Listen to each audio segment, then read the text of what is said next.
Steven Universe is one of those popular franchises where, if someone asked me if I was a fan of it, I'd have to respond with an honest no, but I can see the appeal behind it. It was a series that took a lot of people by surprise, with its diverse cast, interesting visuals, memorable characters, wide setting, LGBT representation, and its complicated lore involving a war against the Great Diamond Empire. It ended up becoming one of Cartoon Network's biggest hits ever, and there's a lot of people who consider it one of the greatest cartoons of all time. But in later years, there has been something of a divide in terms of how people view the series and determine its quality. There's people who think it's really good, while others think it's really bad. And for whatever reason, I find myself standing somewhere in the middle. Steven Universe is one of those shows that I never really got into, but still find myself feeling curious about. Maybe it's because in spite of all of its problems, it still has a sustainable amount of stuff that I like. The songs are good, the music is nice, some of the characters are a lot of fun to be around, and while not all of its ideas ended up working, there were actually quite a few that were done really well. So when I heard about the movie coming out in the network, I was a little on the fence to how the show's themes would be handled in it. Of course, I had to watch some recap videos and some analysis videos to get caught up on the story and get a better feel of the characters and their backgrounds and personalities. Before this, I only ever watched a handful of episodes and clips and didn't really start watching episodes as they came out until after the Pink Diamond reveal. And after going through the episodes from Falling Apart to Change Your Mind,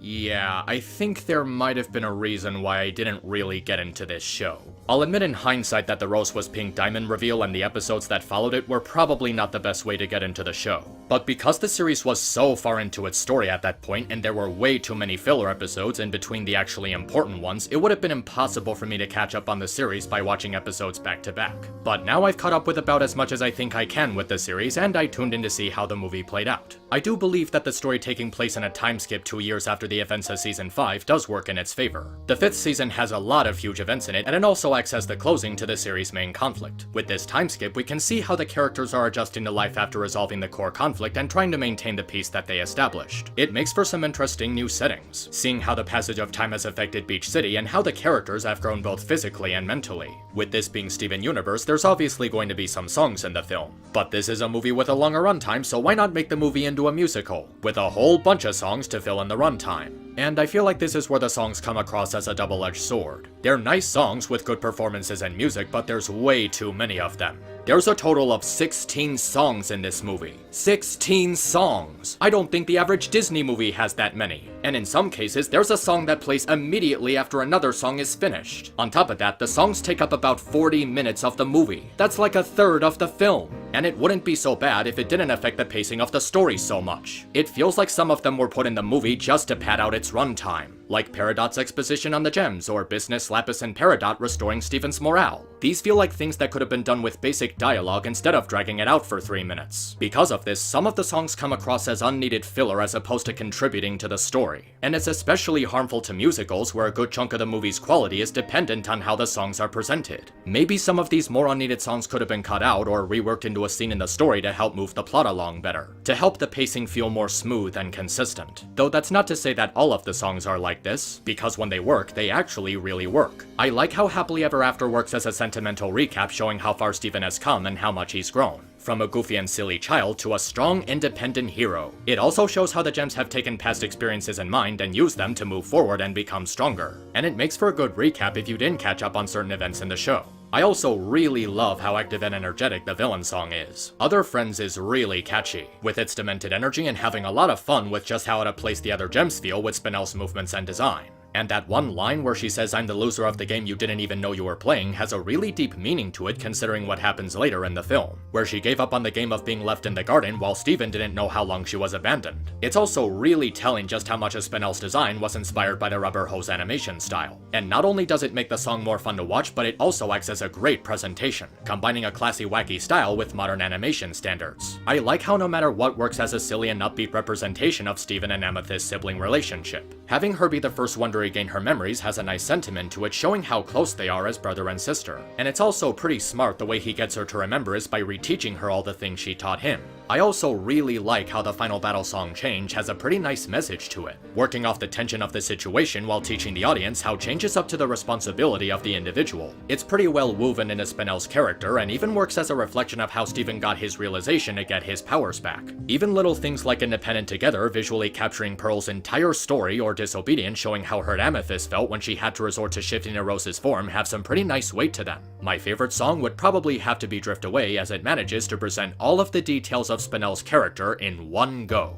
This song is heartbreaking. Seeing all of Spinell's loyalty and admiration for Pink being taken advantage of the way that it was hits you really hard. She stood still in that exact spot for 6,000 years. She was more loyal to Pink than Pearl was, doing so much for someone she thought was her friend, putting all of her trust into her, only to find out that she never actually cared about her and just moved on without thinking about her would be heart-wrenching to pretty much anyone who's been through this level of abandonment. Spinell's body language really sells just how much pain she was going through, and how much it hurts her to remember all of this almost at one time. And the lyrics have a really strong impact as they really emphasize just how deeply this experience affected her. Not only that, but the voice acting itself, the way the singing is delivered, is incredible. You can really feel the sorrow and abandonment she's feeling in this scene. And the moment where she finally breaks down in tears is really impacting. After 6,000 years of just standing there, only to see that Pink just left her there to be forgotten and had a son who doesn't even know about her, the realization just hits her in a heartbeat. And that look on her face is perfect. It thoroughly sells that realization that Pink never actually cared about her. Confusion, betrayal, pain, anger, and sadness all at once. Even in the beginning of the movie where you see Steven sending his message to the universe, in that one instance you can actually see an image of Spinell's foot as she was watching the message. And when the song plays, it comes back showing Spinell's foot tangled in the overgrowth of the plants. That's some really good foreshadowing. So yeah, I think the songs as a whole ultimately come across as both a pro and a con. They're not bad songs, but not all of them feel necessary to be there. I just feel like the story would have benefited from some scenes just being done normally instead of being made into a song number. As for the story itself, it seems to be paced okay. When it's not padding things out or rushing certain moments, it's actually pretty tight. Scenes like Spinell misunderstanding Steven and the concert where they have to regain Pearl's memories are handled pretty well for how they're integrated into the plot, and they never feel like they're there for too long or too little. And once again, I really have to compliment how the story being set 2 years after the events of Season 5 really works in its favor. It allows the story to freely feel more self-contained and separated from the overly complicated backstory of the previous 5 seasons. You don't have to be super aware of everything that happened in the show to follow what happens in the film, and I really like it when movies based on TV shows can pull that off. It's really welcoming for any newcomers to the series and would probably even better encourage them to check out the show. But then there's the numerous issues with the story. Like, I really have to ask, where did Spinell get that giant injector from? I mean, we can make the assumption that the scythe was given to her by Pink, but where did she get that giant machine? And according to the timestamps between Steven giving his message and when she finally attacks, she managed to find this giant machine and travel all the way to Earth in just 10 minutes. How did she do all that in 10 minutes? It's a huge leap in logic when you also have to consider that the Diamond Empire stopped finding a use for weapons of destruction after Steven knocked some sense into them. Wouldn't they just dispose of these weapons? And where did Spinell even know where to find it? Was there a moment in time where Pink told Spinell about a giant drill containing poison that can still be used after 6,000 years and where to find it? The movie doesn't do anything to clarify where exactly this thing came from, and she sure as hell couldn't fit it into her gem. I also have to admit that it is a bit of a cliche that they go with the amnesia story of all things. I just think that for a huge movie event for a show this popular, they could have done something more interesting. This is something that you would see in a JRPG, and it tends to complicate some things. And of course, it was pretty obvious that at some point in the movie, they were gonna do the whole something from Pink's past comes back and Steven has to fix his mother's mistakes thing again. It just feels like instead of coming up with a brand new conflict for Steven to go up against, he's just going back to doing the same old, like they're just retrending old grounds instead of doing something different. Also, the opening seems to state how Steven saved all of the planets that the Diamonds were colonizing and harvesting resources from, as if to indicate that somehow, some way, they ended up reversing all of the damage the Diamonds caused and brought back all of the planets they killed back to life. I mean, okay, maybe they didn't bring any planets back to life, but they do state how Steven saved them and has undone pretty much everything the Diamonds have worked for. My problem with this is that it acts as a huge cop-out for holding the Diamonds accountable for countless acts of genocide. Yeah, we know these people destroyed thousands of planets and killed trillions, maybe zillions of life forms, but don't worry because Steven stopped them and they're good guys now. I really don't like how this is something that's never addressed at any point. How the diamonds are responsible for countless acts of genocide and they never face any consequences for their actions. This is like giving someone a slap on the wrist for starting a war, or 5 minutes in the corner for messing with time. The diamonds are never held responsible for anything they did, and this movie only further worsens how uncomfortable it is that they got off scot-free. I also think that the ending happens to be really rushed. I mean, instead of Steven giving Spinel a proper goodbye or a chance to make up for all the damage she caused, the diamonds just show up out of nowhere and take Spinel with them because she reminds them of Pink. It hurts the value of the ending because the resolution feels too sudden and out of place. Spinel doesn't even offer to fix any of the damage she caused, she just decides to go live with the diamonds and that's it. They don't do something like talk to Spinel about how much he messed up or talk things over like they're gonna get through it together. In fact, why couldn't the movie just end with the diamonds living on Earth?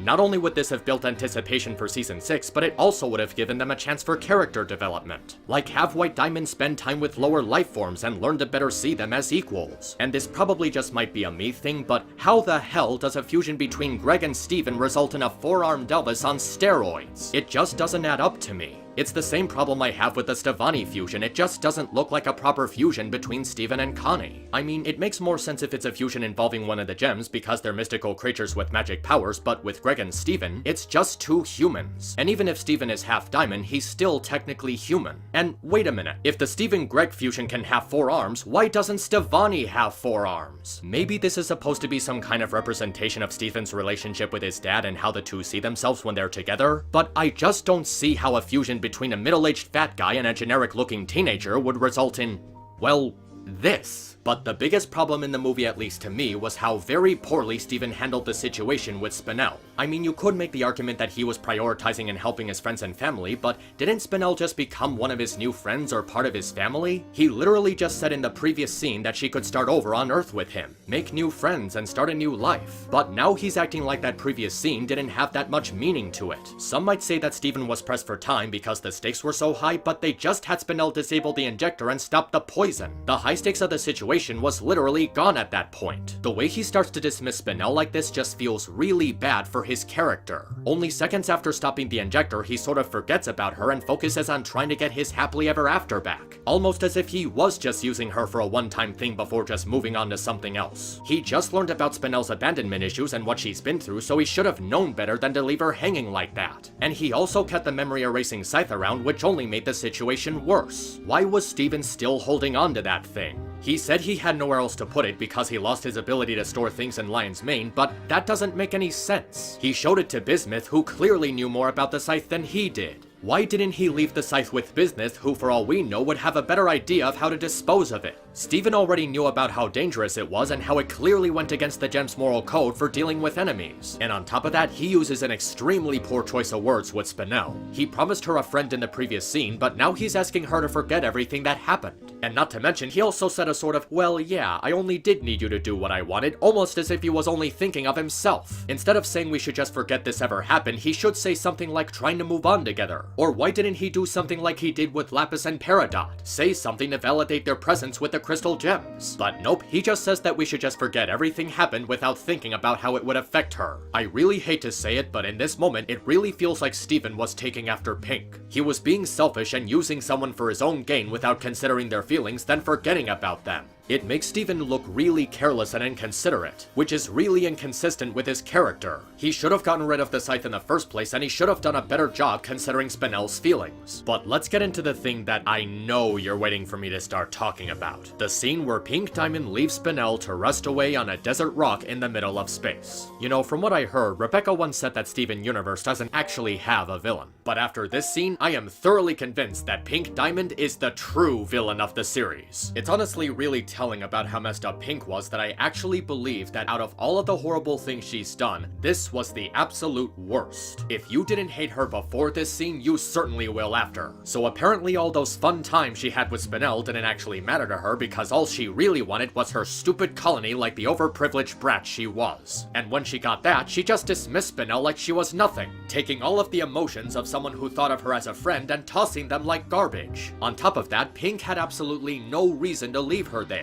Absolutely nothing. The only reason I can think of is because she wanted to trick the other diamonds into seeing how mature she is and handle her own colony, but she stops giving a shit about the colony anyway. Why didn't she go back and just recruit Spinel for the rebellion? Even after Pink's supposed change of heart, she never went back for her. But the worst part of all this isn't that she just abandons her, she manipulates her into thinking it was a game. That's extremely fucked up. She left that poor thing to be forgotten on an empty planet while lying to her about coming back. This is the equivalent of taking a kitten and leaving it in a box on the street. What Pink did here is 100% absolutely indefensible. She's done some horrible stuff before, but this just takes the cake. Even White Diamond is more tolerable than her by comparison. She's hurt everyone who loved her and caused all of the problems that her son had to fix. She's the type of person who makes problems and never takes the time or responsibility to fix them. She just expects other people to do it for her. She was selfish and childish and only ever thought about what she wanted for herself and never thought about anybody else. Never owning up to her responsibilities to herself or other people. She doesn't consider the long-term consequences for her actions and just does whatever she wants. Could we just have a future episode where Pink comes back to life so the other characters can repeatedly punch her in the ribs for the next century? Because that's the catharsis that this show needs. So with all that said, it's pretty telling that this movie has some major problems. And it does affect some of my desire to get into the show, since some of the problems in the movie are known to be present in the show itself. But I don't want to act like this movie is bad because it actually has some pretty good stuff in it. The animation in particular is really good. I talked before about Spinel's rubber hose design, but the animation in general is really solid and fluid. This is actually some of the best animation that I've ever seen in the series, as it really feels like a more consistent direction was taken with this movie. One infamously known thing about the show is that its animation is extremely inconsistent, but I never really saw any of that inconsistency in the movie. Everything looks exactly as it should, and there's a distinct feeling of movement throughout the film.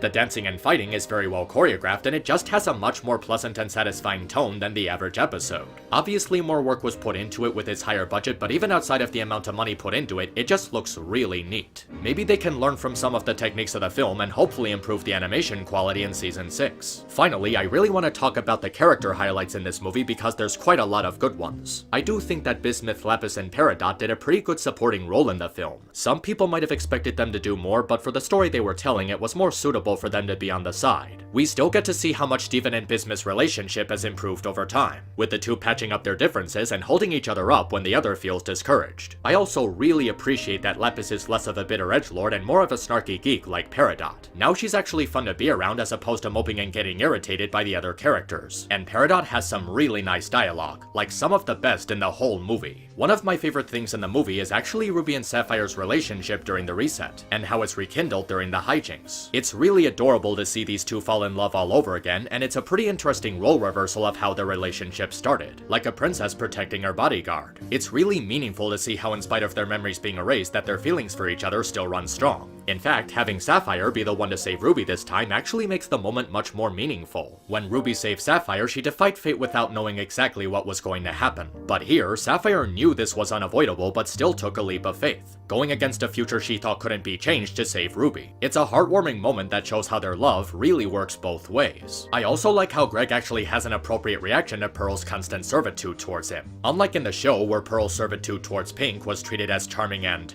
romantic. Man, saying that just feels really gross. Greg is constantly pointing out how unnatural it is. And because Greg's team up with Pearl is far less creepy than her team up with Pink, it manages to maintain a lighthearted tone, allowing the comedy between the two to be more effective. And in spite of criticizing his bad decision making with Spinel, I do like how Steven is portrayed in the movie. It really feels like the character was aged up both physically and mentally, maintaining a lot of characteristics fans might be familiar with while also demonstrating some new ones. He has some funny moments of acting like a sarcastic teenager while also having a straightforward demeanor, disciplining the diamonds for misbehaving and having some more elaborate problem-solving skills. One of his moments in particular that I really like was how he actually acknowledges how horrible Pink was. Steven has already learned about so many of his mom's war secrets to the point that hearing about her doing this actually doesn't surprise him. He's actually not surprised by anything relating to his mom anymore, to the point where he actually knows her more in death than if she was still alive, which is actually a pretty difficult thing for him, and it shows how he has something in common with Spinel.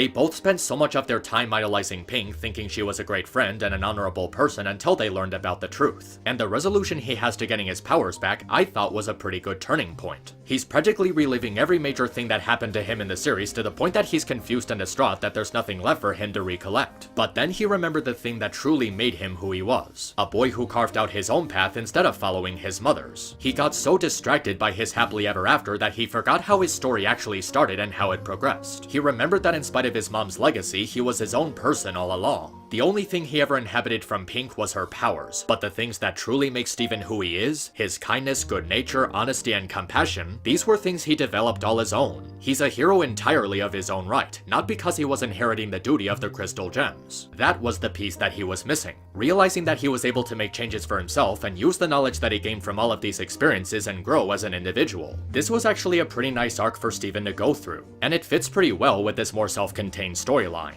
Lastly, I really need to talk about how Spinel was handled because I really like it. When I first saw the trailers, I started thinking to myself, yeah, I think we're gonna get another villain that tries to destroy the world but has a sad backstory that makes everything okay, and Steven is gonna use Talk no Jutsu to resolve the conflict, blah blah blah. But what I wasn't expecting was just how well this concept would be executed in the movie. Out of all Rebecca's attempts to make a sympathetic villain, this was the first time that I've actually seen it work. I really have to compliment the voice actor who played her because she nails every emotion just right. She gets the pain, hurt, confusion, anger, and joyful moments down perfectly. And it's not just the voice acting, but the actual writing behind the character. She was manipulated into believing that Pink cared about her, and she was tricked into following those beliefs for so long that when the moment finally hit her that Pink abandoned her without any consideration for her feelings, it's like a huge avalanche of overwhelming feelings hitting her at one time. And unlike the Diamond, Spinel has a much more sympathetic background. She wasn't a genocidal dictator who destroyed entire planets, she was a gem created to be Pink's playmate. She just wanted to be her friend and was actually much more considerate of her than the other Diamonds. She had a really fun and loving personality too. A kid at heart who was very playful and upbeat and very loyal to Pink as well. And the thing that motivated her more than anything was to see Pink happy. Just seeing her smile and giving her a fun time she could never have on Homeworld. She just wanted to be her friend and make her Diamond happy. But all she got was being abandoned for 6,000 years, forgotten, and replaced entirely without a second thought. To see all those unrequited emotions from her and the way she was actively abandoned by Pink was so painful to watch. That moment where she finally broke down crying, I could actually feel that through the screen. And throughout the movie, whether Steven was aware of it or not, he was making the same mistake that Pink was making by ignoring Spinel and pushing her away. Seeing her attach herself to someone who didn't feel the same way not once but twice is a really sad theme throughout the movie. She was a tragic third wheel during the whole plot, and you can make out glimpses of her abandonment issues pretty easily. At one point when Steven says to wait for her, she suddenly gets really angry and furious with him. This was a really interesting moment, showing how in spite of her gem being reset, her memories of abandonment still run extremely deep. When you really think about it, it actually took a lot for Garnet, Amethyst, and Pearl to regain their memories, while in Spinel's case it took so little. The only thing that Spinel ever knew was the garden. The only memories she has are those of the time she spent with Pink and the pain and abandonment she experienced when she saw Steven's message. The one thing that truly makes Spinel stand out from so many of the other villains and antagonists in the series is that the way that she's written feels so real. Unlike the Diamonds whose potential was wasted, her motivations are clear and understandable, and the movie takes the required time needed to establish them properly. She has 6,000 years of oppressed feelings of pain, abandonment, and anger towards the person who betrayed her. But that person is gone and she has no one left but Steven to take it out on. The moment where she misunderstands Steven's intentions and thinks he's going to erase her memories is a pretty good reflection of this. Some might just say that she was going crazy, but she actually had a valid reason for reacting this way. She was still suffering from abandonment trauma and Steven didn't know how to properly talk to her. When he let go of her hand and turned away from her, she looks really tense and on edge. In the previous scene, you could really tell that she was putting all of her trust into Steven after being reassured, wanting to keep holding his hand as they made their way to the warp pad.